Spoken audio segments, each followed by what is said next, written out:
Week 19, Day 1, 1 Samuel 26 to 27, 1 Chronicles 8, and Acts 18.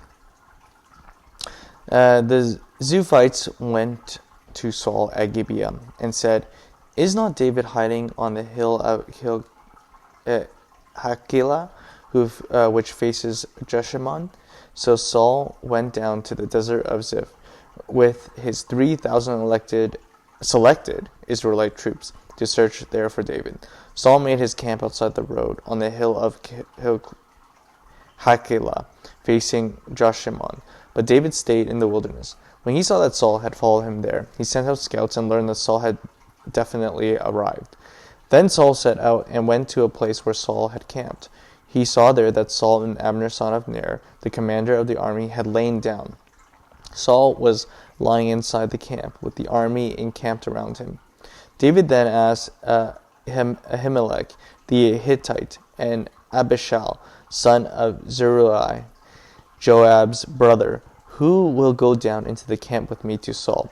"I will go with you," said Abishai.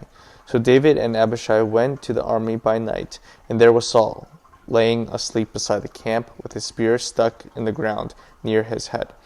Abner and soldiers were lying around him. Abishai said to David, "Today God has delivered your enemy into your hands. Now let me pin him to the ground, and with one thrust of the spear I won't strike him twice." But David said to Abishai, "Don't destroy him. Who can lay a hand on the Lord's anointed and be guiltless? As surely as the Lord lives," he said, "the Lord himself will strike him. Or his time will come, and he will die, or he will go into battle and perish. But the Lord forbid that I should lay a hand on the Lord's anointed. Now get a spear and water jug that are near his head, and let's go." So David took a spear and water jug near Saul's head, and they left. No one saw or knew about it, nor did anyone wake up. They were all asleep because the Lord had put them into a deep sleep. Then David crossed over to the other side and stood on top of a hill some distance away. There was a wide space between them. He called out to the army and to Abner son of Ner, "Aren't you going to answer me, Abner?" Abner replied, "Who are you who calls to the king?" David said, "You are a man, aren't you? And who is like you in Israel? Why didn't you guard your lord the king? Someone came to destroy your lord the king. What you've done is not good. As surely as the Lord lives, you and your men must die, because you did not guard your master, the Lord's anointed. Look around you. Where is the Lord's spear, king's spear, and water jug that were near his head?"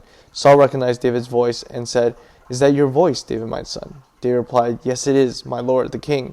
He added, "Why is my lord pursuing his servant? What have I done, and what wrong am I guilty of? Now let my lord the king listen to the servant's words. If the Lord has incited you against me, then may he accept an offering. If, however, people have done it, may they be cursed before the Lord. They have driven me away from my share in the Lord's inheritance, and have said, 'Go serve other gods.' Now do not let my blood fall into the ground far from the presence of the Lord. The king of Israel has come out to look for a flea, as one hunts for a partridge in the mountains." Then Saul said, "I have sinned. Come back, David, my son, because you've considered my life precious today. I will not try to harm you again. Surely I have acted like a fool and have been terribly wrong." "Here is the king's spear," David answered. "Let one of the young men come over and get it. The Lord rewards everyone for their righteousness and faithfulness. The Lord delivered you into my hands today, but I would not lay a hand on the Lord's anointed. As surely as I valued your life today, so may the Lord value my life and deliver me from all trouble." Then Saul said to David, "May you be blessed, David, my son, and you will do great things and surely triumph." So David went on his way, and Saul returned home. But David thought to himself, "One of these days I will be destroyed by the hand of Saul. The best thing I can do is to escape the land of the Philistines. Then Saul will give up searching for me anywhere in Israel, and I will slip out of his hand." So David and 600 men with him left and went over to Achish, son of Maoch, king of Gath. David and his men settled in Gath with Achish. Each man has his family with him, and David has 2 wives, Ahinoam of Jezreel and Abigail of Carmel, the widow of Nabal. When Saul was told that David had fled to Gath, he no longer searched for him.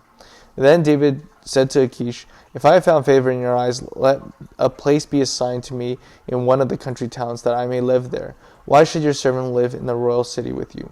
So on that day Achish gave him Ziklag, and it belonged to the kings of Judah ever since. David lived in the Philistine territory a year and 4 months. Now David and his men went up and raided the Girgashites, the Girzites, and the Amalekites. From ancient times, these people had lived in the land extending to Shur and Egypt. Whenever David attacked an area, he did not leave a man or woman alive, but took sheep and cattle, donkeys and camels and clothes. When he returned to Achish, When Achish asked, "Where did you go raiding today?" David would say, "Against the Negev of Judah, or against the Negev of Jerahmeel, or against the Negev or Kenites." He did not leave a man or woman alive to be brought to Gath, for he thought, "They may inform on us and say, 'This is what David did.'" And such was his practice as long as he lived in the Philistine territory. Achish trusted David and said to himself, "He has become so obnoxious to his people, the Israelites, that he will be my servant for life." 1 Chronicles 8.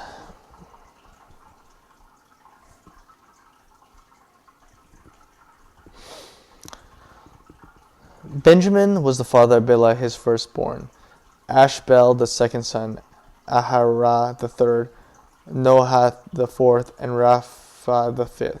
The sons of Bela were Adar, Gera, Abihud, Abishua, Naaman, Ahoash, Gera, Shephaham, and Huram. These were the descendants of Ehud, who were the heads of the families of those living in Geba, and were deported to Manahath. Naaman, Ahijah, and Gera, who deported them, and who was the father of Uzzah and Ahihud. The sons were born to Shaharaim in Moab, after they had divorced his wives, Hushim and Bara. By his wife Hodesh he had Jobab, Zibiah, Mesha, Malcham, Jeuz, Sakia, and Mirma. These were his sons, heads of their families. By Hushim he had Abitub and Alpal. The sons of Alpal, Abner, Misham, Shamid, who built Ono and Lod with its surrounding villages, and Bera and Sherma, who were the heads of the families of those living in Ajalon, and who drove out all the inhabitants of Gath. Ahio, Shashak, Jeremoth, Zebediah, Arad, Eder, Michael, Ishpa, and Joha were the sons of Beria. Zebediah, Meshulam, Hezki, Heber, Ishmarai, Ezliah, and Jobab were the sons of Alpal. Jakim, Zikri, Zobdi, Eli, Enai, Zelathai, Eli, Adadiah, Beriah, and Shimrath were the sons of Shimei. Ishpan, Eber, Eliel, Abdon, Zikri, Hanan, Hananiah, Elam, Atheljiah, Iphidiah, and Puniel were the sons of Sheshach. Shemsharai, Shehariah, Athaliah, Jerishia, Elijah, and Zikri were the sons of Jeraham. All these were the heads of the families, chief as listed in their genealogy, and they lived in Jerusalem. Jeiel, the father of Gibeon, lived in Gibeon. His wife's name was Makash, and his firstborn son was Abdon, followed by Zur, Kish, Baal, Ner, Nadab, Gedor, Ahio, Zecher, and Mikloth, who was the father of Shemash. Shemaiah. They too lived near the relatives of Jerusalem. Ner was the father of Kish. Kish was the father of Saul, and Saul was the father of Jonathan, Malchi, Shua, Abinadab, and Ishbal. The sons of Jonathan, Meribal, who was the father of Micah. The sons of Micah, Pithon, Melech, Terah, and Ahaz. Ahaz was the father of Jehoiada. Jehoiada was the father of Alamech, Azmev, and Zimri was the father of Mosa. Mosa was the father of Biniah. Rapha was his son. Elisa his son, and Aziel his son. Aziel had 6 sons, and these were their names: Azrikam, Bokeru, Ishmael, Shiriah, Obadiah, and Hanan. All these were the sons of Aziel. The sons of his brother Eshik: Ulam his firstborn, Jeush the second son, and Elipheleth the third. The sons of Ulam were the brave warriors who could handle the bow. They had many sons and grandsons, 150 in all.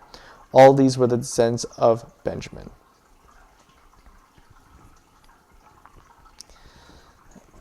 Acts 18. After this, Paul left Athens and went to Corinth. There he met a Jew named Aquila, a native in Pontus, who had recently come from Italy with his wife Priscilla because Claudius had ordered all the Jews to leave Rome. Paul went to see them, and because he was a tent maker as they were, he stayed and worked with them. Every Sabbath he reasoned in the synagogue, trying to persuade Jews and Greeks. When Silas and Timothy came from Macedonia, Paul devoted himself exclusively to preaching, testifying to the Jews that Jesus was the Messiah. But when they opposed Paul and became abusive, he shook them out of their clothes in protest and said to them, "Your blood be on your own hands. I am innocent of it. From now on I will go to the Gentiles." When Paul left the synagogue and went next door to the house of Titus Justus, a worshipper of God, Crispus, the synagogue leader, and his entire household believed in the Lord. And many of the Corinthians who had heard Paul believed and were baptized. One night the Lord spoke to Paul in a vision. "Do not be afraid. Keep on speaking. Do not be silent. For I am with you, and no one is going to attack and harm you, because I have many people in this city." So Paul stayed in Corinth for a year and a half, teaching them the word of God. While Gallio was proconsul of Achaia, the Jews of Corinth made a united attack on Paul and brought him to the palace of judgment. "This man," they charged, "is persuading the people to worship God in ways contrary to the law." Just as Paul was about to speak, Gallio said to them, "If you Jews are making a complaint about some misdemeanor or serious crime, it would be reasonable for me to listen to you. But since it involves questions about words and the names of your own laws, settle the matters yourself. I will not be a judge of such things." So he drove them off.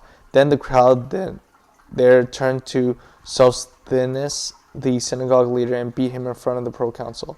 And Gallio showed no concern whatsoever. Paul stayed in Corinth for some time. Then he left the brothers and sisters and sailed to Syria, accompanied by Priscilla and Aquila. Before he sailed, he had his hair cut off in Chypre because of a vow he had taken. They arrived in Ephesus, where Paul left Priscilla and Aquila. He himself went into the synagogue and reasoned with the Jews. When they asked him to spend more time with them, he declined. But as he left, he promised, "I'll be back if it is God's will." Then he set sail from Ephesus when he landed in Caesarea. When he went up to Jerusalem and greeted the church and went down to Antioch. After spending some time in Antioch, Paul set out from there and traveled to a place throughout the region of Galatia and Phrygia, strengthening all the disciples. Meanwhile, a Jew named Apollos, a native of Alexandria, came to Ephesus. He was a learned man with thorough knowledge of the Scriptures. He had been instructed in the way of the Lord, and he spoke with great fervor and taught about Jesus accurately, though he only knew the baptism of John.